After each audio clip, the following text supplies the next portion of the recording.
mais xam nga en fait c'est un phénomène même mondial alors ñu bari dañuy poser la question c'est quoi un GP ci appellation c'est un peu l'acronyme de gratuité partielle ñu bari on parle de GP mais sans savoir GP pour ñoom c'est juste une question d'envoi comme ça se fait parce que dafa amoon ay structure ba léegi ñu ngi fi sax yoo xam ne ñoom ñooy yore lépp lu jëm ci wàllu envoi de colis c'est le cas par exemple pour on parle de colis postaux bien que amatul même DHL c'est pas de la publicité mais ñoom ñoo ko yore woon ci yenn jamono on a vu que maintenant de plus en plus les jeunes ça donne à ce qu'on appelle les transferts muy ci wàllu yére muy ci wàllu daal muy ci wàllu bu mu mën a doon ci diggante réew ak réew am na sax ñoo xam ne dañ dem ba ils ont maintenant pignon sur rue ndax fës nañu xàmmee nañ leen ci li nga xam ne moom mooy transfert mais seulement comme ni nga ko waxee le problème qui se pose mooy ku ci dugg bees wala ku ci yàgg te xamul peut-être les rouages mën a tomber dans ce genre de piège parce que aujourd'hui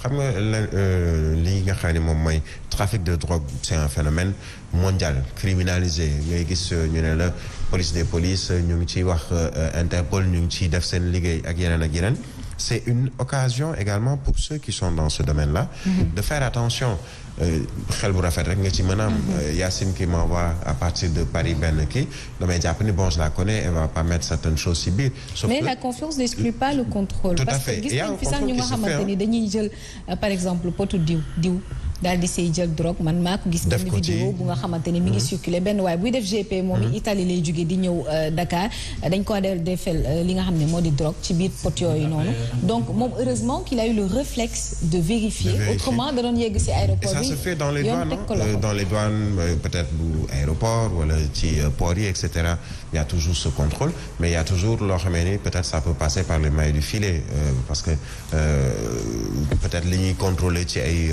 colis yuy jógee bitim réew di ñëw wala yuy jógee fii di dem bari na mais en fait beneen aspect bi muy wane mooy peut-être sénégalais fu nekk dina fa jéem a dugal loxoom pour au moins mën a génn ci benn situation de précarité parce que c'est vrai que ce n'est pas cher payé selon mais di nga fay peut-être le transport di nga fay ki nga ko war a jox fii wala ki koy jot fële dina am lu ndaw lu mu dugal ci sa poche c'est parce que tout simplement il y a un problème également ñuy wax waxu sous-emploi wala manque d'emploi am na ñoo xam ne ils sont presque obligés de passer par ça on parle de GP mais à côté am na li ñuy ay cak-cak ay ñii di def ak moto di yabal ay yónnee ay colis quelquefois également il arrive ñu piéger leen ci yenn situation yoo xam ne dañ leen di jox benn colis ne ko yóbbul ko Kër Siré fële à Wakam ou à Yoff et cetera nga jàpp ne diggante bi soriwul tu donnes ton numéro de téléphone ça peut être un numéro boo xam ne da nga ko jënd ci tey pour juste ñu yónnee la ko nga ñëw recevoir ko ci foo xam ne ci mbedd lay doon mën na bañ a sax doon ci kër alors que peut-être liñ la yónnee ça peut être de la drogue ça peut être des produits contrefaits et cetera donc mais Birahim qu'en est-il justement du sort de cette jeune fille ba nga xamante ni mu di Fatou Kiné Ndiaye moom mi ñuy teg loxo fi mu nekk mais ban preuve la ñuy am ni que innocence dans l'histoire parce que ba tey yoon ma nga ko teg loxo fële ca Maroc oui poursuite judiciaire parce que ils ont jàpp nañu ki nga xamee ni moom mooy envoyeur bi nekk foofu ca Maroc et ils se sont rendu compte que en fait l'envoyeur c'est lui qui est à l'origine de tout ceci et que l'autre peut-être jàpp nañu ni il était au courant de rien il y a pas mal de Sénégalais yu nekk ci yenn difficultés pas seulement pour le Maroc mais dans d'autres pays ñoo xamee ni seen problème mooy duñu xam ils sont pas au courant de li leen di jox wala habitude bi nga xamee ne am nañu ko chaque jour mambay yónnee ma ñu dem ba am benn relation partenariat ci lu jëm ci GP bon je me dis que tout ce qu'il envoie ou tout ce qu'il me donne à envoyer au Sénégal ou ailleurs yoon la rafet na donc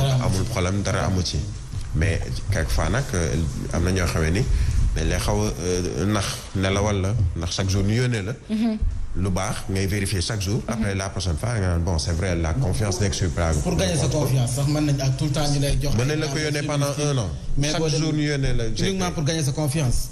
et c'est ça le problème qui se pose maintenant nag c'est une question de responsabilité individuelle mais également que les autorités puissent aider ces gens-là. justement ñu bañ a dugg dans certains travers yoo xam ni malheureusement fan lay mujjee ñu tëj la kaso ci loo xam ni peut-être laale woo ci sax. Siré lan moo si sa xalaat parce que fi mu nekk nii plusieurs GP ont été victimes justement de ça. waaw juste rek pour apporter complément d'information xale bu jigéen boobu ñuy wax sax surtout. Fatou Ndiaye la tudd.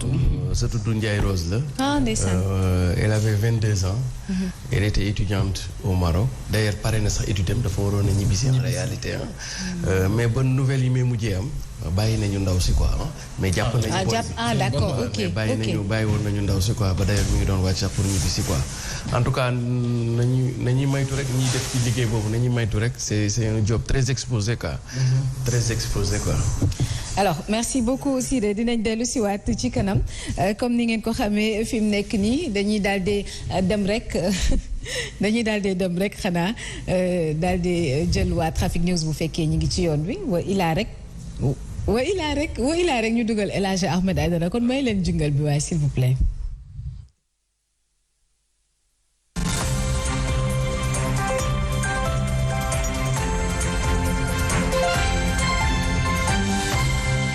Sept heures passées de 46 minutes yéen a ngi sur Zik FM ak Sen TV si ñaareelu partie bloc d'information la matinale mën ngeen ñoo seetaan à partir de nos plateformes digitales Sen TV Facebook l'officiel ak Sen TV YouTube l'officiel El Hadj Ahmed Aïdara le grand maire tout le moins l'éminent maire de Guédiawaye maa ngi lay dalal di la ziar ci suñu bloc d'information la matinale pour des médias di jagleel ñëpp ñu ñuy seetaan ak di ñu déglu.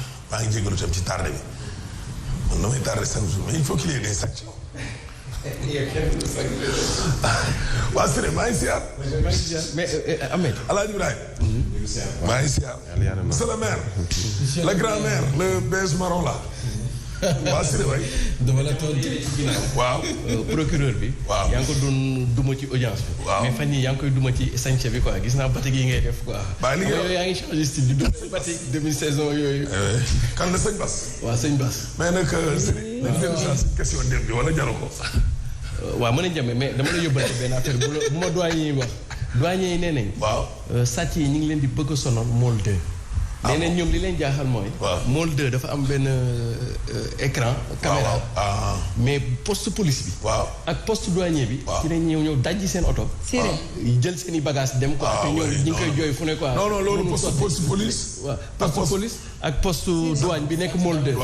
dinañ ñëw di dajji seen oto. kon foofu moo jaani. waaw di jël seen affaire. waaw parce que moo jaani. voilà non douane tampi. léegi nee nañ dem nañu police ak yooyu amul kii naa leen. solution non léegi kon mu jaani. waaw kon mu jaani micro. waaw tout à fait. donc c'est mu jaani mais Fouta tampi ba tey. wala. non Fouta ma may yi xam nga may yi moo gën a garaaw tampi. parce que may yi mooy loof ba maanaam dee daal. Fouta voilà mais naa la expliquer dara Ahmed. non Siré. waaw Siré barki dee mu Fouta tampi. waaw dee mu Fouta mu jaani. non tey Fouta maay. waaw très bien léegi li ma. waaw léegi ban la ci. waaw barki dee mu Fouta tampi. dañoo sonn. waaw démb. solution dina am. non dama ni solution dina am nga laaj ma mais c'est-à-dire que Ahmed li ma bëgg a wax foofu mooy soo amee.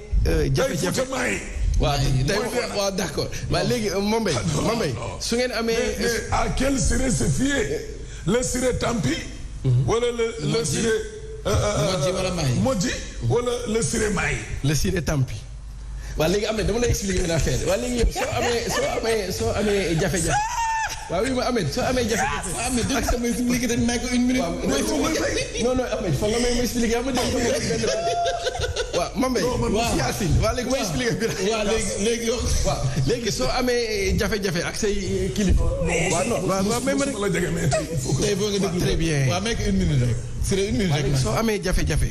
ak say njiit say kilifa. waaw. ñu dem ba reconnaître ni. waaw. def seen mea culpa nangu ne. yëf yi waru woon demee nii et que ñoom joxe engagement ni li leen fi dese.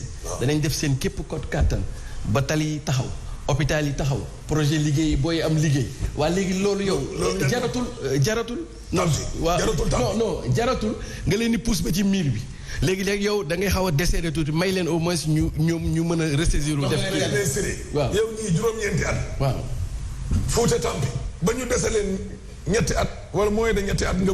yow ñu bëgg la gëmloo ne defal ak mu ñëw tali dinañu ko defar lépp dinañu ko defar nga ne leen may leen tuuti ñu nooy. waaw non xam nga leen may. parce que yow mënul defar juróom-ñeenti at mën nañu ko defar. non en réalité commencé woon nañu ko dañ ko war a terminer. bu dee lu tax ñu taxaw. waaw ñoom ñoo ko xam. léegi parce que liggéeyuñu. waaw léegi Siré Fouta Tampi. d'accord Fouta Tampi. c'est bon léegi sax Fouta ko may yi. non Fouta may yi. waaw Fouta may yi. on a fait un slogan. Fouta Tampi Fouta Modji Fouta may. non nañ ko def Fouta Tampi parce que loolu mooy. wala déedéet wala ñu def ko Siré rek bàyyi ñu def ko Siré Tampi Siré Modji Siré may. non parce que combat bi du combat Siré combat Fouta la. ah si non mais ñun ñëpp ci combat Fouta bi lañ bokk. très bien combat Sénégal. non mais Siré combat Sénégal combat Fouta la. changement yi du changement pour Siré mais changement pour Fouta la. ndax Fouta bis bu sonnee. waa immigré yi ñooy sonn. ñun classe gi nekk fii ñooy sonn. waaw Siré Modji non Fouta. Siré may non Fouta. parce que Fouta. waaw Fouta. Fouta Tampi. waaw Fouta Modji démb. Fouta may tey. waaw. Fouta Tampi barki démb. waaw Fouta. waaye nag am nañu Fouta may tey. waaye am nañu kon xanaa suba Fouta. kata kay ni. déedéet suba Fouta dina dox incha allah ndax ñi war a yëg suñu problème yëg nañ ko nee nañ dinañ ci jublu. incha allah il faudrait quand même que vous décidiez à savoir Modji Mayi wala Tampi. il faut que nga xam si benn. non léegi nee na Tampi parce que Tampi moom mooy slogan mouvement bi. waaw parce que affaire bi du affaire du Siré affaire du Fouta la affaire du Sénégal la. est-ce que doo créer mouvement Modji Mayi Tampi na. gis nga de bu may wax Fouta gis nga de bu may wax Fouta sax damay ñax quoi. tellement passion quoi. wuy ma Siré. waaw nuyu nañ ñëpp ah. tribune yéen kaay ñëw ñun ci. parti réew mi Tampi. Modjani. réew mi may. waaw. moom bii moom may yi moom. waaw bii moom day dee moom. réew mi moom may yi la jóg moom. may yi waaw ah. dégg parce que journal bi nee na doomu jàngoro ji ñu tuddee tekki ndomba tànk moo nekk foofu.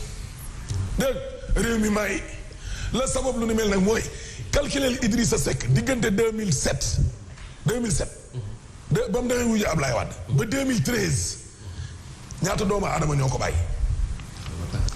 boo ca toftalee kii jóge fa Dembo Ndiaye di Abdoul Aziz Mbodj balaa moom ci biir semaine bi Badara Gadiaga moo dem Déthié Fall ngay taxawal tam parteem waaye li ñu tuumaal Idrissa Seck mooy daa yëgul kenn. yéen a ay démé daa gi ne waaye yow mburoog soow mi xanaa léegi day bëgg a saf na kaani réew mi may. moo tax problème mu réew mi Idrissa Seck la. c'est sûr. waaw moom la problème front bi ni mu demee. depuis Abdourahmane Diouf ak ñooñu ñëpp fa jaar. waaw c'est-à-dire problème bi nekk du problème politique mais problème mu Idrissa Seck la. Bougane Gueye Dany expliqué lu tax mu doon jàppale Sonko. jàppale wu Sonko mais démocratie wu Sénégal bi ci boppam. nee na moom la doon xeex gars yi qu'est-ce qu'il voulait éliminer Ousmane Sonko suñ jógee ci moom à qui le tour moo sampoon laaj bi de waaye wax na ci discours mbirum ethnie diw joolaa la diw tukulóor la diw olof la diw manjaak la et cetera muy discours bu dangereux. Bougane Gueye Dany ne président Macky Sall nag war na wax ak ay nitam parce que ñoom ñoo gën di voilà di wax yooyu dégg nga Walfadjri ñëw ak ñun ci Sénégalais yi ñu doon tongal fële ci diwaanu Gambie dégg nga mi ngi nii nag France moom nee nañ leen ci kaccat dégg nga loolu Farba Senghor moom la mu xam ne mooy Karim moom pare na ci yàlla ay àdduna suñu laa ilaha illallah cay box boobu li ñëw ak ñun ci Amadou Gueye mii membre M2D la pour seetal Karim ak Khalifa ñu amnistie leen nee na mënuñoo voter benn loi pour 2 personnes rek voter loi mënul ne dégg nga loolu leen nay mën a ne de ñu xoolaat seen atte wala présidence de la république ci boppam rocceeku dellu ca ginnaaw ba ñu set te gis nga Macky Sall Macky dafa demoon ba terroriser nit ñi ñun famille guerrier la ñu bokk bu ñu jàppee duñ bàyyi Macky effectivement bu jàppaan du baax waaye dafa mel ni la peur a changé de camp léegi Macky xamal la woote yaas na nooy na nooy de na nooy na nooy ba mel ni xaar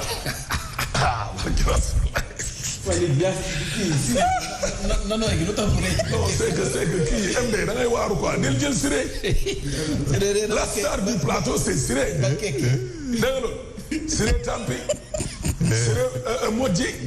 Siré Mbaye. barke yeneen bi.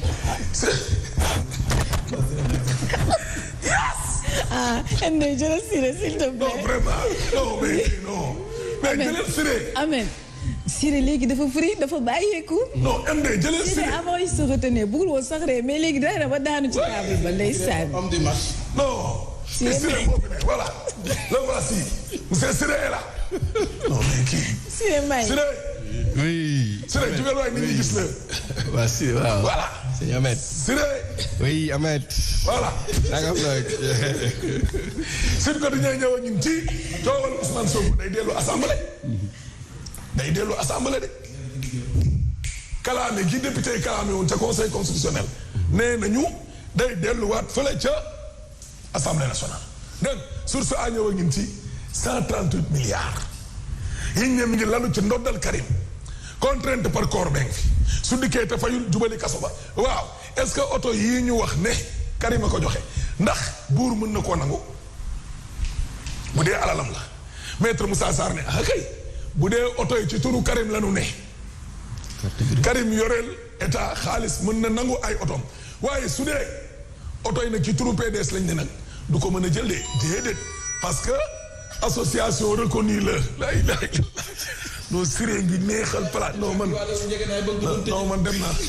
non bu dégg. yaas non grave Ahmed kon ne Ahmed sama poste bi laa ko defoon. ay man bii ba daal. waaw mais bés quoi. bu ma ko fayee waaw mais télé bi toj. waaw mais lii man. waa lii man façon portable la. sa micro day wax si sa micro yow tamit. pourtant maa ngi Siré. dégg nga loolu.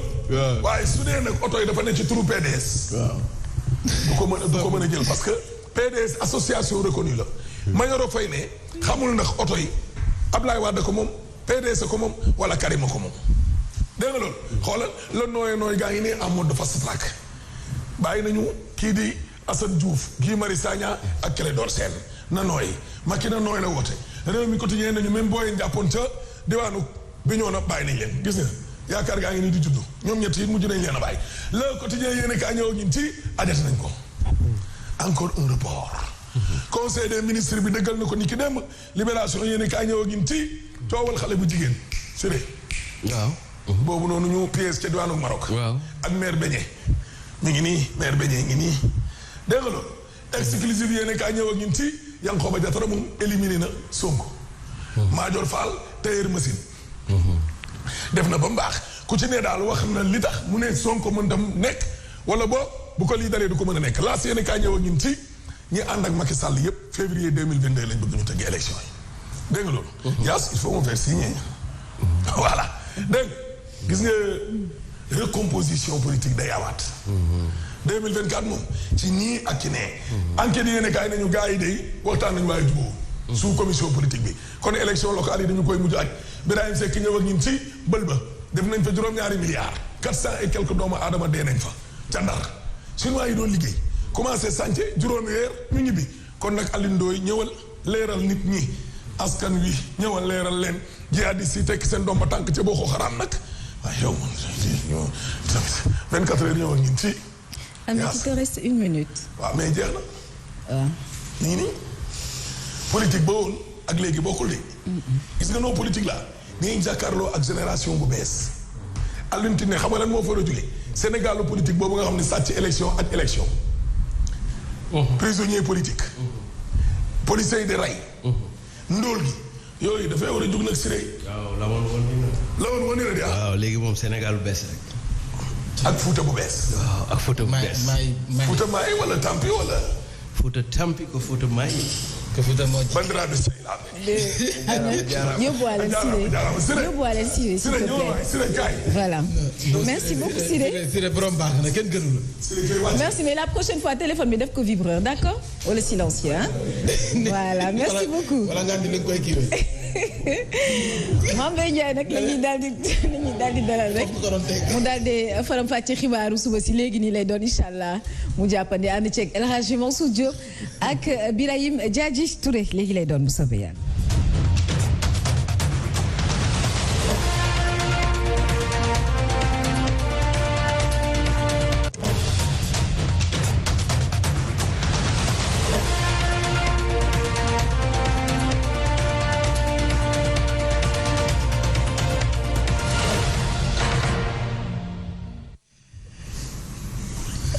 ay ja juróom-ñetti waxtu ci Sen TV Zik FM Sen TV l'officiel bi la jotaay xibaar la ca gën a fës moo di rek kàddu nga xam ne jib na jëm ci dàqub jongante gox-goxaan yi nga xam ne si la ñu war a tànn ñi war a jiite bokki moomeel dañu ko dàqandi yooyu la élection ba jëmmi jamono conseil des ministres ni ki démb la ñu ko dëggal njiitu réew mi xaatim ko jëm ci projet de loi bi nga xam ne mooy rek dëggal dàqub élection territoriale yi waaye it yokku mandat ña nga xam ne ñoo toogandi sunu bokki moomeel yi mu mel ni loolee coow jib na sa ndax nag bëri na si ñu nga xam ne nii ànduñu sa rawatina ñiy faral ci kujje gi waaye nguur gi ñoom dañu jàpp ne kon mbir yi faw ñu dàq ko ba rek février 2022 ñu àddu it jëmale ci ña nga xam ne dañ leen tegoon loxo jëm ci wàccaayuk manifestation yi nga xam ne moo fi amoon ay bés yi ñu génne gi Marius Sagna Assane Diouf Clédor Sène may nañu leen ak bàyyi nëgës ndiku waaye nag administrateur bu PASTEF Birame Souleye Diop Abbas Fall coordonnateur bu PASTEF fii ci diwaanu Dakar ñoom nag dañuy xaarandi ndax nag seen ab liberté provisoire di bàyyi nëgës ndiku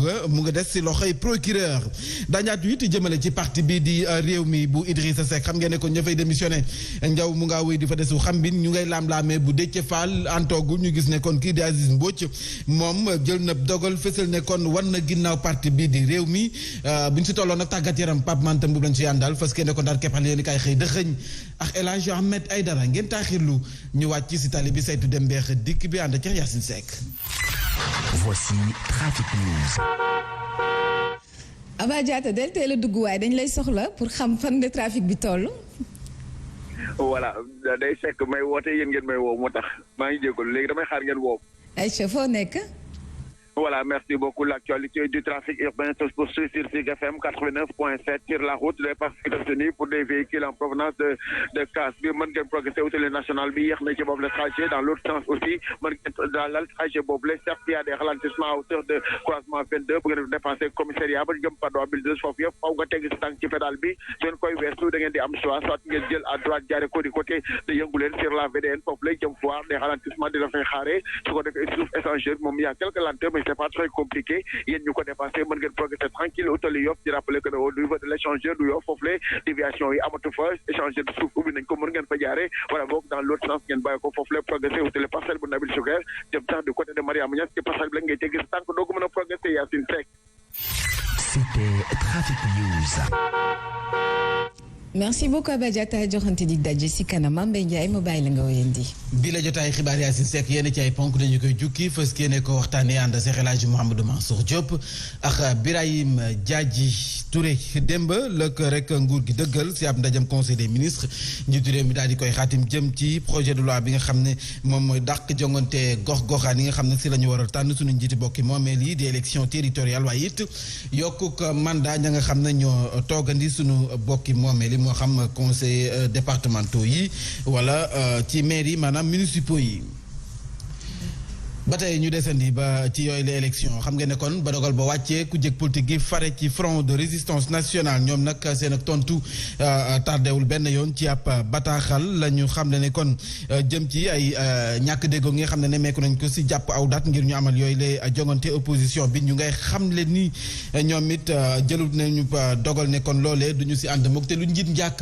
nguur gi si boppam moo di njàkk si fàttali nee nañu terme de référence yi jëm ci audit bu fichier électoral ak évaluation processus électoral bi loolee jot nañu ko envoyé juróom benn fan ci weeru février ci atum 2020 autorités yi waaye nag transmission yi ba fii ñoom bu ñu ko envoyé amaguñu genn ak tontu maanaam réponse waaye nag terewul commission politique bi ak it jëm ci accord bu USAID jëm ci financer audit des fichiers électoraux it loolee jot nañu ca addu ba noppi mu mel ni kon weeru novembre 2020 la ñu gis ne kon processus bi si la ñu ko jëlaat expert audit yi waaye it évaluat ñi nga xam ne ñoo war a saytu mbir yi di évaluateur du processus électoral bi ñu ngi leen tànn si fàttali weeru janvier 2021 waaye it audit fichier bi door nañu ko weeru février 2021 nguur gi ñoom dañoo gis ne ba fii andi ñu lu dul ay xibaar lu dul kon ñaar fukk ak ñeenti weeru mars 2021 ko nekkoon rek processus électoral bi dañ ko door benn fan ci weeru avril ci atum 2021 communiqué bu ko jegi tënku ci front de résistance nationale bi nee nañu nag doore ko tey ji mooy pôle politique bi société civile bi déggoo nañu kon ay élection jëm ci goxaan yi lu dul du ñu nangu ñu ko yóbbu 2021 kon nag fin 2000 duñu nangu ñu ko yóbbu 2022 donc fin 2021 bi warees nañu ko amal waaye nag ku jëkk politique yi ñoom wala sax nguur gi fa ñu teg seen tànk tegguñu ko kon jongante dañu ko yóbbu maanaam législative yi wala sax dañu ko yóbbu ba 2022 si fàttali élection présidentielle yi 2024 lay doon. loolee nag xam nga ne démb la ñu ko waxtaanee si ab ndaje bu commission politique bu dialogue national bi loolee démb la woon gannaaw ba ñu waxtaanee ba noppi jubboowuñu ngir jàppaw dat ndaje moomee sax la ñuy dikkaat ànd seex nang ko bakayoko dàq élection locale yi ñuy jàppoon 20 ak juróom-ñett ci weeru mars bi ñu ne lu mënta ñàkk la waaye nag date bi ñu war a amalee yooyu lay élection xaajale na waa commission politique bu dialogue national bi. ñu nag opposition bi dañoo d'accord ñoom dañoo ñëw rek ne élection bi bu mu génn 2021. si nous faisons une projection nous sortons naturellement de 2021. waa ku jéegi ñoom ne ay pexe ñoo lalu ci ginnaaw. état bi nag dafa am yaakaar naa nag benn botte secrète pour 2022. li ñu jàpp mooy 2022 am na élection législative yu war a am nañ fexe def le tout pour que ñu organiser 2021 élection locale yi. moonte day def nañu ay proposition ngir wàññi délai bi ñu jagleel càmbar processus électoral bi. liggéey bi nga xam ne moo des xayma yi ñu ci def Paul Denona li xalaat ne élection yi war nañ koo mën a def ci biir 2021. délai yi ñu proposé pour ñu wàññi ko mooy évaluation bi on avait plus 4 mois ñu ne léegi mën nañ ko def ci 2 mois su ko defee élection yi mën nañ ko organiser ci décembre bi. ci wàll wi ñi féete ci nguur gi di leeral. ci wàlli wote dafa am code électoral bi moom mooy wax kat lii nii lañ ko defee ci temps bi la war a am. am na délai yi nga xam ne ñu bëgg ko ñu bañ ko ñun mënuñu ko changer. ak lu mënti am desati na ay weeri weer suñu kanam laataa ñu fiy amal yile élection locale. El Hadj Mouhamadou Mansour maa ngi laa nuyu. maa ngi lay fay maam. élection gox-goxaan yi men dañu koy dàqandi ba février 2022. dàqandi encore une fois loolu la ñu bëgg c'est-à-dire que mooy question bi may posé mooy lan moo tax nguur gi mu neex ko maire yi nekk ci gox-goxaat yi de façon illégale c'est-à-dire que dañu illégitime. mais illégitimement. te loolu Birahim teewul boo demee tey bépp maire yi boo dem. ba ngay signé ay acte de vente. ba ngay def ay lotissement et loolu moo ci gën grave xam nga fekkoon na ngay signé sax acte yi nga xamante ni bi dafay nekk lu askan lu Sénégalais bi mënut a ñàkk muy extrait de naissance ay certificat de mariage ay décès et cetera non mais ñu nekk ci gox-goxaat yi ñu koy wax ñu leen di wax ay communes ruraux ñu ngi def ay lotissement ñu ngi def lu nekk comme ni ñu doon doxale alors que façon bi ñu koy defee légalul te jaaduwul boole ci itam askan dañu bëgg ay changement donc xam nga yu mel nii aussi bokkul. te li ñu indi comme lay mooy dialogue bi ñu fi indi woon xamoon nañu nii dana jël temps lan moo tax à chaque fois ñuy wax élection dañuy xaar décision bu jógee ci dialogue comité boobu du institution encore une fois nañu fàttali nag ñiy dem ci dialogue bi muy opposition comme pouvoir la leen di dajale pour ñuy waxtaan pour dëppoo ci ay kàddu la mais du ab institution boo xam day saxal dañuy waxtaan dëppoo ci ay kàddu loolee bu ñu noppee jël ko jox ko kilifa yi lu leen ci arrangé wul dañ koy sippite ko fële mais comme ñu ñuy bokkal élection yi di majorité bi laay wax parce que ñi jiite nguur gi duñu majorité bi encore une fois duñu majorité bi de majorité bi nee nañu dañ def élection yi fii ak fin wu 2021 mais ñoom ñoo amee nguur gi ñoo amee doole ji actuellement dinañ koy yóbbu 2022 mais ndax lan ñoom duñu majorité bi parce que ñoo nekk ci nguur gi mais duñu majorité xam nañu ko bu ñu xoolee ci côté population bu ñu xoolee ci côté électorat tey boo dellu siwaatee ginnaaw ci élection présidentielle yi wala élection législative mooy li sëñ Cheikh doon wax naan jiite nguur yomb na de façon légale mais de façon boo xam ni amoo légitimité suñu nguur yi amuñu légitimité légalité la ñu am légitimité mooy li ëpp ca peuple ba votel la tey boo seetee Sénégal 16 millions yi fi nekk ñiy voté ñëpp matuñu 5 millions wala ëpp ñu ko donc loolu mooy xañ suñu nguur yi légitimité et noonu la demee ba ci gox-goxaat yi mais ñooñu nag dañu leen a war a soppi gi nag askan wi ñoo koy def waaye nañu bàyyi lii tukkee ci comité dialogue bi nga xam du ab institution liñ ci tënk te sax ñooñu jàkkaarloo di opposition bi nee nañ ko def 2021 mais nañu ko def 2021 élection yi dañ ko war a def neex naqadi dañ ko war a def loolu moo jaadu. élection locale dañ ko war a def ci Sénégal jot na. dañ ko def ci Sénégal waaye nag jàppale ne dogal ba rot na dañu ko dàq ba 2022 loolee société civile bi ànduñu ci benn yoon bu ñu sukkandikoo ci directeur exécutif bu ONG 3D mu Ndiaye Cissé ay kàddoom. suñu position ci société civile ci waxtaanu tey bi mooy nous sommes contre un report bu weesu 2021 jàpp nañ ne élection yi war nañ ko mën a organiser ci 2021 yi parce que bu ñu duggee 2022 rek danger la ñuy nekk danger ci calendrier électoral bi parce que mun na impacter négativement calendrier électoral bi parce que benn dina tax mu am risque ñu def couplage mun na am risque également ñu dàq élection législative yi beneen bi mooy ci élu yi dañuy jël seen mandat yokkati ko moo tax société civile wax non à un report bu mun a weesu 2021.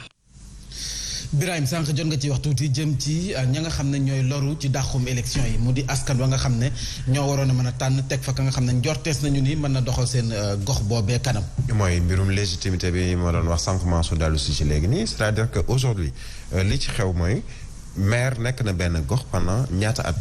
c'est-à-dire moom mooy le chef de nu ñu ko weeti commune bi mu nekk mais ci diggante bi natt nañu ko pour xool ndax ci lu ñu ko dénkoon ci liggéey wala aspiration askan bi mu nekk ca commune ba wala ca nu ñu ko weeti gox bi mu nekk ndax def na ko am defu ko mais bu ñu demee ba léegi parce que gis nga ay ñaxtu yu bari on l'a vu ci yenn meeting yoo xamee ni fële ca Pikine plutôt ay hommes politiques bokk ci mouvance présidentielle di fa daje am ñeneen ñoo xamee ni fële ca Matam ou dans le nord du Sénégal ci Fouta ak yu ni mel mais ci yenn gox yi dañ naan mais le maire bi fa nekk nekkoon wala nekk représentant ci benn parti politique wala benn mouvement politique jàpp nañu ni biñ ko fa tegee boobu ba léegi deful li nga xam ni moom mooy aspiration askan wi mais finalement ñoom li ñuy bëgg mooy comme dañoo wax ni dañuy dem ci élection boo xamee ni suffrage universel direct lay doon askan wi tànnal seen bopp seen maire bi leen fay toogal dootul doon ay bureau politique wala politique politicienne ba nga xamee ni liste la ñuy teg nga gis koo xam ne dëkkul sax ci gox ba yàggul ci gox ba mais liste bi ko parti bi yóbbu wala coalition bi yóbbu moo tax bu mu nekk fa maire alors que à côté am nañu ko ëpp légitimité sur le plan politique j'ai donné peut-être 5 exemples ay Grand Yoff ay Parcelles Assainies dañ la ne ni peut-être Moussa Sy am na ñoo xam ne dañ naan d'accord na continuer am ñeneen ñu ne doyal nañu mais lan moo leen mën a départager mooy ñu dem ci ay élections on ne peut pas 2021 nga pousse élection 2019 nga ko njëkk a pousse 2020 2021 2020 prétexte su Covid-19 nga dem war a dem élection 2022 ñu ne la législative day am ñu ne local day am ndax dañ koy couplé wala dañuy nekk ci année boo xamee ni lépp campagne électorale lay doon nit ñi doot ñu liggéey nga war a demaat 2024 pour yeneen élection ça veut dire que finalement benn at ngay am pour mën a liggéey te xam nañu élection présidentielle nu mu demee dañ koy préparer 1 an avant 2024 l'élection présidentielle tous les présidentiables 2020 ñi joxe seen candidature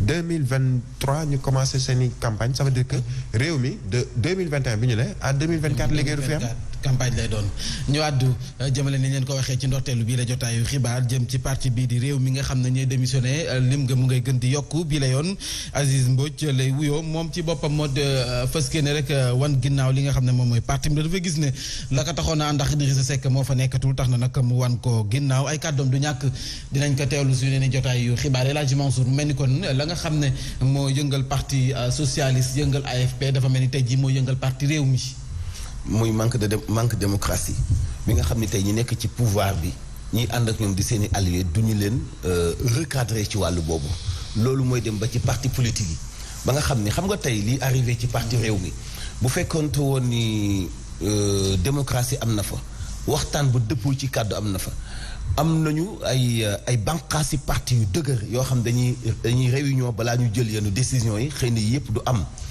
ci jamono ay LDMPT PIT ak parti socialiste daanaka le parti gëjoon a am Sénégal léegi li fi am moomeel la de APR moomeelu Macky Sall la AFP moomeelu Moustapha Niasse la yéen a ngi fàttaliku ndajeem bi mu leen doon saaga ca teeru bi ba ci sababoon Malick Gakou génn gis nga ko yeneen parti yi fi nekk yëpp moomeelu nit ki ko moom la loolu nag mënta ànd ak démocratie dëggantaan mooy li tax parti yi amatuñu école de parti amatuñu ay rencontre bureau politique kenn ku nekk daanaka da nga gis parti boo xam ni daanaka boo ci génnee kenn ki koy jiite doo gis beneen militant am ay njabootam donc ngay gis te duñu affiché wu donc loolu du parti pratiquement léegi nag loolu bu demee ba gagné ci parti boo demee jël yenn décision pour sa intérêt bopp soppeeku soow wala nga soppeeku mburu après gars yi nga xam noppi wuñu pour doon soow wala ñu wayal leen yàgg-yàgg da ngeen di tàqali ko exactement mun nañu xaar yeneen i démission yu nekk ci parti réew mi ak bépp beneen parti boo xam ni tey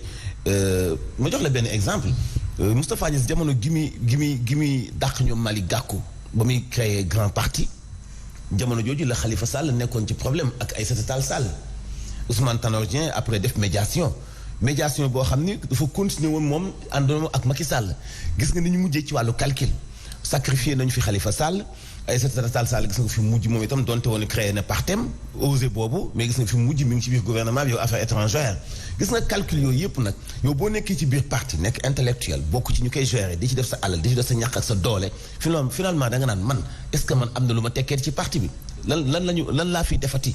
mooy li tax nag li am ci décision bu Idrissa Seck bi nañ xaar yeneen i responsable yeneen i kilifa yoo xam ni dañuy démissionné te bépp parti bu jaar foofu itam di nga nekk victime ci ay démission. Birame El Hadj li mu wax nii xam nga parti socialiste parti li nga xam ne mooy parti démocratique sénégalais AFP mu bëri na ci ay front yu nga xam ne yu si juddu dem beru est-ce que buñ continuer ni parti cosaan yi maanaam yu mag yooyu dañuy dem ba dee ay parti ndaw yi nga xam ne ñoom ñooy mujjee juddu parce que mën nañ jortu ni Déthié Fall bu génnee mën na dem xëcc ji Abdourahmane Diouf xëcc ji njiital Agir ñu taxaw seen i mbir parti yu mag yi nga foog ne duñ dem ba dee. mais xamoon ni dans le monde entier recomposition politique dafa mës a am.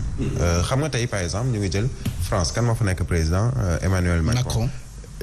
li ko yóbbu la République en marche mais lu bees la foofu booba temps am na yeneen parti yu fa nekkoon parti yoo xam ne yàgg nañu c'est également valable pour le Sénégal c'est valable pour l'Afrique sax la ñu mën a wax parce que dafa am ñoo xam ne dañuy ñëw bees. ànd ak génération bu bees génération mooy même la manière de réfléchir qui est nouvelle parce que tey da ngay ñëw nga gis koo xamee ni jeune la gis nañ fa Ousmane Sonko par exemple ak parti Pastef mouvement la woon daanaka mu am benn opportunité boo xam ne dafa ñëw fekk lu vide mooy ay parti yoo xam ne dañ fay yàgg ay maam nekk fa jiite parti yi wala ay nit ñoo xam ne ñoom ñooy yore seen xaalis dugal ko ci seen parti di buur di bummi ne ni ñoom ñooy ilimaan ñoom ñooy yore jàkka ji bu ñu dindiwul seen i fenêtre wala seen buntu kenn du fa noddu ak yeneen mais bu ñu demee ba léegi ay jeunes di génn parce que dañu xool ne ni ils ont appris de la politique un Déthié Fall qui est du parti Rewmi jàng na ci wàllu politique de politique donc mooy métier nga dem jël benn Abdourahmane Diouf ñëpp xam nañu ci wàllug xarala bi mu def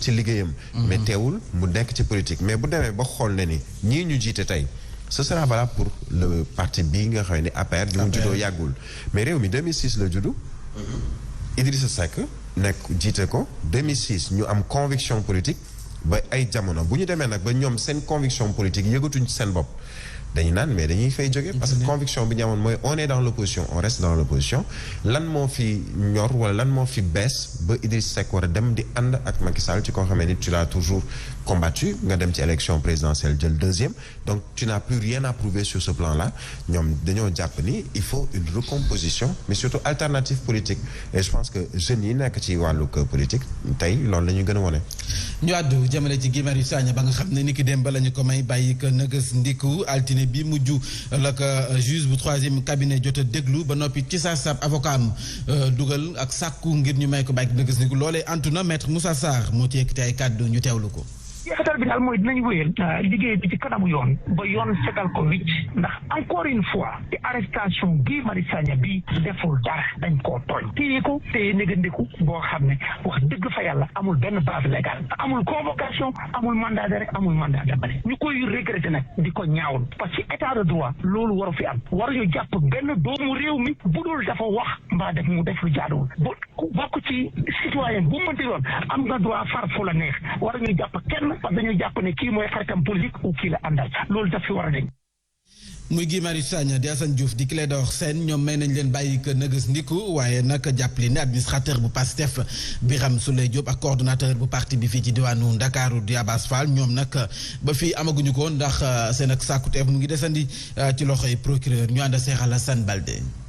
mu mel ni jàmm ak dal bi nga xamante ni moom la ñuy sàkku nag gannaaw manifester tere ñu nemmeekoon ci diwaanu Dakar ak ci réew mi mu ngay tàmbale di ëpp ndànk-ndànk loolee gannaaw ndogal bi nga xamante ni juge bu troisième cabinet bu Ndakaaru nag daal na koy jël daal di bàyyande kii di Guy Marius Sagna gannaaw bi nga xamee ne nag avocat am di maître Moussa Sarr moo daal di sàkku rek ñu daal koy may liberté provisoire lu ñu mel nag juge ba daal koy nangul ñetti semaine gannaaw bu ñu ko tegee loxo activiste bi di Guy Marius Sagna nag dana génn ca kaso ga Guy Marius moom boppam ànd ci ak ki nga xam ne mooy Assane Diouf ak Clédor Sène ñoom it ñi tegoon leen loxo loxo ci yooyee jamono parquet bi nag nar a àddu jëmale nag ci waxtu yi nga xamante ni moom la ñu dëmmal lu jëm nag ci ndogal bi mu fas yéene jël moo xam ci Birame Souleye Diop Abass Fall ak juróom-ñeent fukk ak ñeenti manifestants yi nga xamante ni tegoon nañ leen loxo gannaaw convocation bi laaj di Ousmane Sonko ñeel section de recherche bu gendarmerie bu Colobane. El Hadj Guy Marius Sagna Clédor Sène Assane Diouf bàyyi nañu leen waaye am na ñaar ña sa des ak ñeneen ñu nga xam ne ni dañ leen téyendi. loolu sax maam dama bëgg nga may ma benn minute. ma ñu recadrer comme ay propos yu Yankhoba Diattara ministre télécommunication genre propos yooyu fokk nit ñi di ko dénoncer. ñun ànd ak Macky Sall ba 2035 moom rek la concerné yooyu un ministre de la République wu ko wax ci guddi yi ñu toll nii. ci guddi yi ñu toll nii nga xam ne Macky Sall mu ngi jeexal ñaareelu mandat am ci 2024. tey jii day am 2 ans sax ci ñaareelu mandat. yow lan ngay woote fitna ngay woote lan ngay woote un républicain nekk ministre di woote loolu noonu di accompagner président buy jeexal ñaari mandaawam 2004 nga ni da nga koy ànd ak moom ba 2035 loolu ban appel la.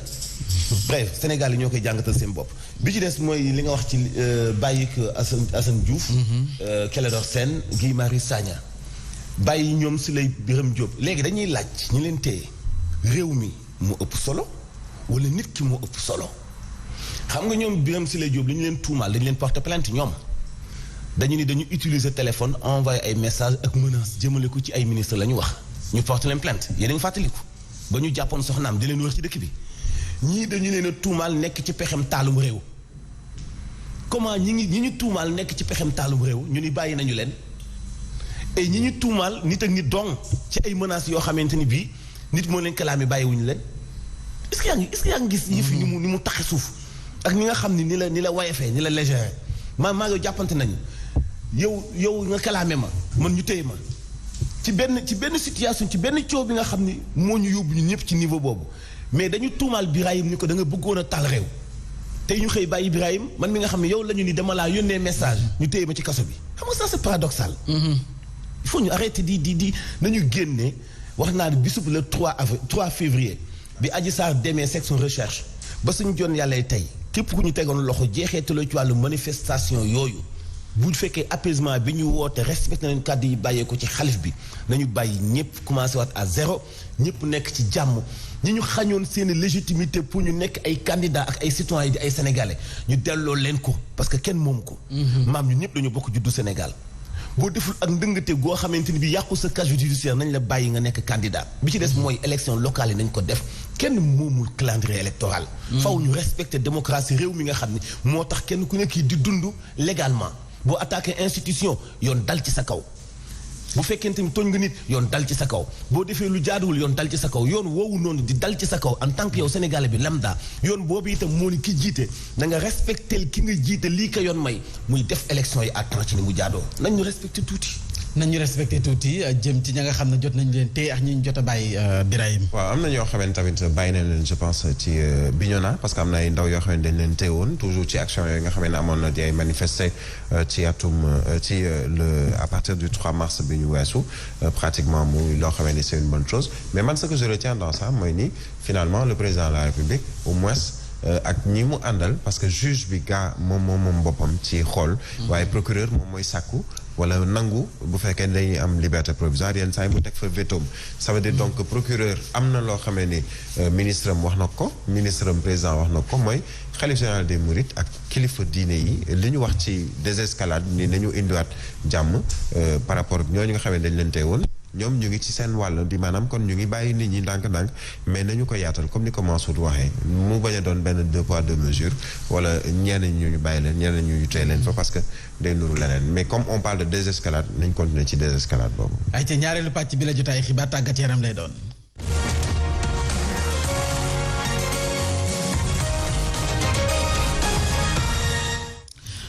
bàkk ba ji Pape Matam Mboup daal di teew man kan asalaamaaleykum. aleykum salaam Mame Mbaye Ndiaye. naka yi tey. alhamdulilah. naka waa Jam City. waaw ñoo ngi ci jàmm bu baax a baax alhamdulilah tamit ñu ngi si jàmm. waaw éliminatoire CAN Cameroun 2022 sunu gaynde amal nañ seen ñaareelu entraînement démb sa Brazzaville. waaw démb nag la ñu amal seen ñaareelu séance d' entraînement foofu ci complexe sportif Concorde bu Kinkélé kon nag Kinkélé jàppal ne Sénégal ak nag Congo niki ci ajuma jëlee doon bu nag 16h jotee foofu ci stade bu Alphonse Massamba Déba sànq sax ñoo ngi jot a teewlu kii di monégasque bi di Fodé Ballo-Touré mi nga xam ne bii nag moom mooy sélection bu njëkk ci équipe nationale muy xam ne daal moom tey jile fas yéene na nag dem ba jeex ngir nag réewum Sénégal di fàttali nag ni ki démb moom Guinée jot naa qualifié gannaaw ba mu daane nag ñii di waa Mali benn bal ci dara kon waxtu wi juróom benn équipe nag ñoom nag ñoo qualifié gum gannaaw Mali ak Guinée ci poule A bi Cameroun mi dal loo boobule compétition ni ki noonu Sénégal Tunisie Algérie ak Burkina Faso Mambay kon ñoom ñoo jot nag validé gum seen qualification tey jii nag la ñuy wëyal lu jëm ci wàllum 5e journée bi. ñu àddu jëmale ci wàllu basket ak Crous bu Thiès ba nga xam ne ñoom am nañu seen équipe bu basket. waaw tey nag ñu jàpp ne kon Thiès ñoom tamit bëgg nañ béy seen waar jëm nag ci wàllum basket bu Sénégal foofu ci université bi boobu la initiative nag directeur général bu centre régional des œuvres universitaires sociales bu Thiès moom nag moo ko xamle ci teewaayu kii di président fédération sénégalaise bu basketball mu koy rafetlu loolu ñu teewlu kii di Cheikh Sall ak maître Babacar Ndiaye ak Mbaytal Xumu. bi ma ñëwee gis naa ni yëngu sportif maanaam tàggat yaram day loo xamante ni bii mënut a ñàkk ci ndaw te Thiès amu fii université bi benn infrastructure sportive boo xamante ni mën naa permettre étudiant bi bu wàccee dem def basket wala mu def football wala mu def leneen lu ko soob day wàcc nekk ci néegam loolu nag maanaam mënut a wéy moo tax ma ni tamit nañ leen dimbali jàppale leen ñu commencé ci li nga xamante ni muy basket bi. muy université de Thiès mu décidé ne day ñëw indi loxoom jàpp si développement basket bi ñun dañuy def lu muy tàcc basket boo demee États-Unis université yi ñoo koy développé Sénégal aussi université de Dakar référence la si basket université Saint-Louis référence la basket bu université Thiès jógee ne dafa bëgg a développé basket ñun dañuy def lu muy tàccu di wax ne aujourd'hui li ñu bëgg mooy université Thiès basket bi domine si sport yëpp. ñu wutali sa Ziguinchor maire ba ci boppam doon sargal ay sportif yi nga xam ne ñoo ci gën a xarañ. waaw ñooñu nag bokk nañ ci ay athlètes ak ñuy def lu jëm ci wàllum sport de combat ci noonu dañ ciy teewlu Abdoulaye Baldé ak kii di Abdourahmane Diallo. c'est vrai que amoon nañ déjà projet pour jàppale ñoo xam ne ñoo nekkoon ay champion parce que def nañ ko chaque fois bu waa Ziguinchor bu defee jaloore dañ koy faral di jàppale si mairie bi en tout cas sargal ko def nañ ko nag pour waa Casa Sport ak seen encadrement technique donc ak Hortense aussi. ñoom juróomi ñoo xam ne ñooy jot a nekk champion ku nekk dinañ la jox benn terrain ba pare ñii ñoo xam ne ñu ngi pratiquer toujours ñu jox leen benn bourse ku nekk pour que at weer bu nekk ñu mën la jox dara loo xam ne si ngay jàpp mais aussi keneen koo xam ne mooy Cécile nga xam ne aussi moom léegi entraîneur la moom dinañ ko jox terrain ba pare jël ko si mairie bi pour que mu nekk si formation si nouvelle génération bi. Mambay kon ñuy jeexale xibaaru tàggeeram di souhaiter rek joyeux anniversaire suñu papa di athlète bi di Amadou Gakko tey jëlee nag muy fêté 81 ans di fàttali nag moom mu nekk recordman ci 400 mètres foofu ca Jeux olympiques yu Mexico ci atum 1968 kon tey jëlee bu ñu koy xayma toll na ci 52 ans mu nekk nag loo xam ne ku ñu war a sargal la ci réew mi ndaxte taxawaayam ci athlète bu Sénégal athlétisme bu Sénégal rafet na loolu kon fii la ñuy ndax képp lu jëm ci wàllum xibaaru tàggat yaram. jaajëf ñu koy ñaanal wér ak wérle. amiin incha allah moom sunu papa jooju. waaw Amadou Gakko. El Hadj mu mel ni 25 mars tamit de sëñ Babacar mbiri tey la. waaw abuna Abu Bakr in kaana fi lxabri radina bihi cheikhan ila axiri dahr liman antami in lam yakun bi janabihi bi man ixtadi in lam yakun bi abi bakrin xalaala tajawwal xal bi maam Cheikh moo ko waxoon maam Cheikh mi ngi ko waxee nekk xalifaam le 15 mars mu làqu sëñ Babacar làqu bis ni ki tey le 25 mars. ni ko yow fii ak yaa ngi nekk ci biir bàmmeel du tee nga des di nekk ci suñu baay ndax bu ñu tëbee di dëgmal te dëgmaluñu ci yow xamu fu ñuy dëgmal yaay weexal suñu bët yaay naatal suñu xol yaay nekk ñun ci jamono yow la ñiy la fekkewul di gën a bëgg yal nañu yàlla taf ji barkeem li mën ginnaawam li mu mën ci ginnaaw mu ëpp la moonoon ca kanam sëñ Babacar xale yi judd ci ginnaaw mbay gisuñu ko te moom lañu gëm dig daje 12h lay doon ak Birahim Touré. Birahim Touré ak Yacine Seck tey moom Yacine day ñëw na wax fi dëgg diwoo bi la ñuy am. Yacine dugg dafa yomb de. nga ko baax Yacine li mu bëgg dafa yomb ak Ahmed ñoom dañoo war a liggéey 12h à 13h. waaw Yacine jékki-jékki utal boppam matinal bi dem ñibbi Ahmed utal boppam bëccëg ñibbi. waaw ma ñibbi de ñibbi ponctualité dafa bokk ci liggéey.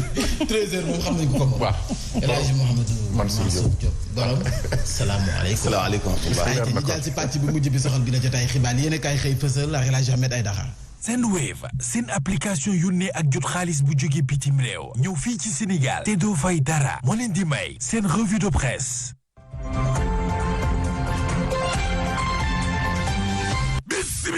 Bismillah waaye yéen géej gi doo leen ci wax.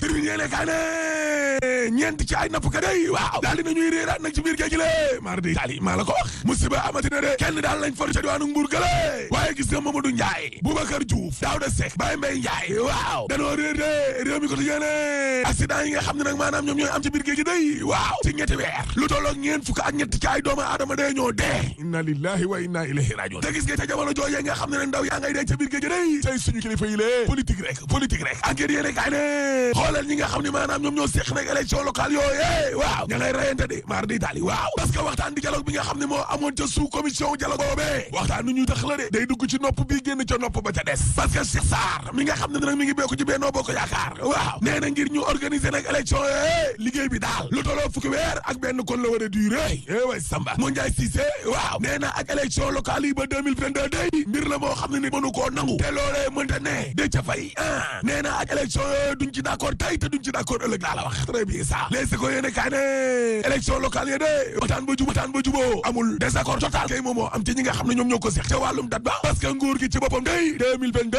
la bëgg a jëmale gaay waaye gis nga opposition bi société civile non alignée ñoom dañ ne 2021 rek ñàkk nañ seen xeex bi de mar di tali parce que conseil des ministres de Macky Sall ci boppam daal dinay signé ne élection locale yooyee dàqati nañ ko ajati nañ ko de la ilaha illallah last organisation élection yooyee Macky Sall ak ña ma àndal day weeru février 2022 waaw ba tey ñu toog xaarle le quotidien yéene kaay ne ajati nañ ko de évidence yéene kaay ne waaye opposition bi de nee na ñu lu njiit nguur gi ci boppam mooy njaak ca jamono jooje Sud Quotidien nee na coowal Ousmane Sonko day delluwaat ci Assemblée nationale nag kalaame bi nga xam ne kon député yi kalaame woon nañu ko ngir ñu nii la topp bi nga xam ne kon ñu ngi koy topp nag njiital Pastef mi lé l'Observateur ne en tout cas coowal Adji Sarr ak Ousmane Sonko day jur na musiba manifestation ay musiba yu rëy parce que lu ëpp ñaari junni ci ñoo xam ne kon nañu doon liggéey ca Total gële seen xëy ma aj nañu ko de gaa ñaa nga toog seen kër de mardi taali liggéeykat contractuel yi nga xam ne ñoo nekkoon ca Osa dàq nañ leen la ilaha illallah sursaane la nooy bi day moo de fast track lañ ko indi de top parce que Guy Marius Sagna Assane Diouf Clédor Sène waaw mujj nañ leen ne ci kaso bi day alhamdulilahi rabbil alamin réew mi quotidien ne ndaw yi nga xam ne ñoo ànd ak Ousmane Sonko Pastef ca diwaanu gi ñoo nekkee waaw ñoom tamit génnee nañ leen démb ca kaso ba laa la wax Bougane Gueye Dany day ci tribune yéene kaay waaw nee na jàppale bi nga xam ne dama koy jàppale kon Ousmane Sonko mi la pour défendre démocratie bi la parce que gis nga boo leen seetloo coowal suite ba tegoo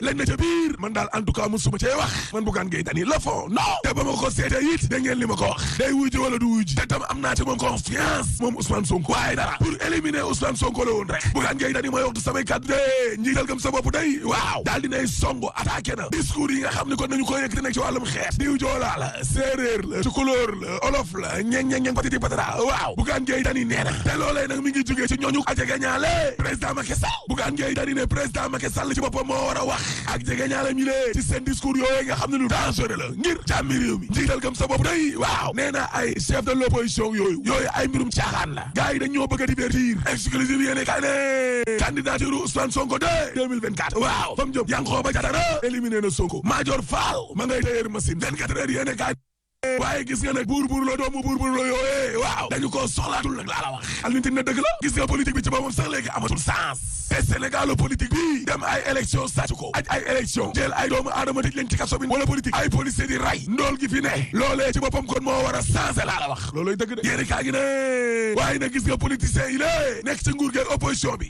nañ xam ne danañu jàkkaarloo ak génération ay jeunes yoo xam ne la woon woon ni na de ku la neexul nga éliminer doy na waar sur saane téeméer ak fanweer ak juróom-ñetti milliards yi ñuy laaj Karim Wade noonee ci CREI bi waaw Macky Sall est-ce que mën naa teg loxo nag fukk ak juróom benn oto Karim Wade yi lée ndax Karim dañ koo daan maître Moussa Sarr ne kay nguur gi mën naa nangu oto yooyee bu dee ci turu Karim la nu ne waaw maître Moussa Sarr ne waaye nag bu dee oto yooyee dañ koo def ci turu parti démocratique sénégalais day waaw nguur gi mënu koo nangu de parce que PDS ab association bu ñu nangu la ma yoro fay PDS nee na man de xaw ma oto yooyee kan moo ko moom mën nañoo nekk ci turu PDS wala ci turu Abdoulaye Wade wala ci turu Karim Wade Amadou Gueye day membre MDD la ak ñoo lànk waaw nee na mënul nekk de ay baal Karim Wade ak ay Khalifa Sall ak yooyee waaw dañu continuer nag naan dañoo bëgg a yootu réew mi xam nga moralement sax loolee mënta ne lii mën a nekk kay mooy ñu xoolaat seen at bi wala présidence de la république daal di dellu ginnaaw complètement mënuñoo jóg rek ne dañuy voté ab loi ngir Karim Wade kese wala Khalifa Sall kese Amadou Gueye yemu ca ndaxte Sall daf doon ngandaloo ak a yëkkati ay mbagg ak yooyee final nit ñi di leen terroriser waaw waaye boo xoolee ba ci biir day Macky Sall fi mu nekk nii dafa mel ni moo ragal Rama Macky day ragalul de ubbil tribune yéene kaay parce que xale bu jigéen bi day daal dinay woo nag responsable affaire yu Pikine yooyee ne leen xoolaat leen seen image bu baax a baax maanaam seen taxawaay ci kanamu askan wi lée Rama Macky yemu ca de parce que naqarlu na ñi nga xam ne président Macky Sall kon dalee na wóolu ba pare te ñuy daw deuxième waaw coowal Ousmane Sonko li lée dañoo seetlu ne président Macky Sall kon daawee doon lool xale yi ci boppam sax booy xool ñoom ñoo ko doon défendre Rama Macky ne kon nag xale yi ci boppam war nañ leen a bàyyi xel critique yéene kaay ne 2024 waaw carte gi day changé de parti réew mi léegi changé na